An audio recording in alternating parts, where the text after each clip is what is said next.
There are no obstacles on my divine path, only building blocks to strengthen me. I give thanks for my ebbs and flows, for they have developed me into who I am to be. I'm going to say that again. See if you can repeat now. There are no obstacles on my divine path, only building blocks to strengthen me.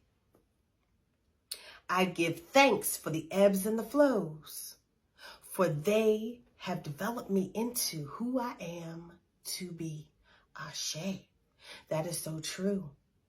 The obstacles, they build your muscles. They build your physical muscles. They build your mental muscles. They build your spiritual muscles. That's what the obstacles do.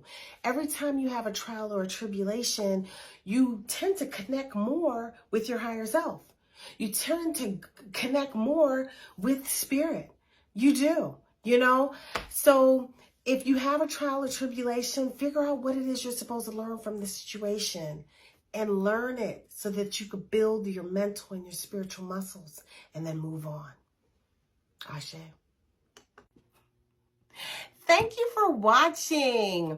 Before we close, I want to invite you to join us in exploring the female divinity system using the African Goddess Initiation Manual by Abiola Abrams. We're looking for women who desire to awaken their goddess energies so that they can learn how to love themselves the most, so they can spread their magic all over the planet, so they can manifest the prosperity that is theirs by divine right, and so that they can move on this journey of theirs with ease and on purpose.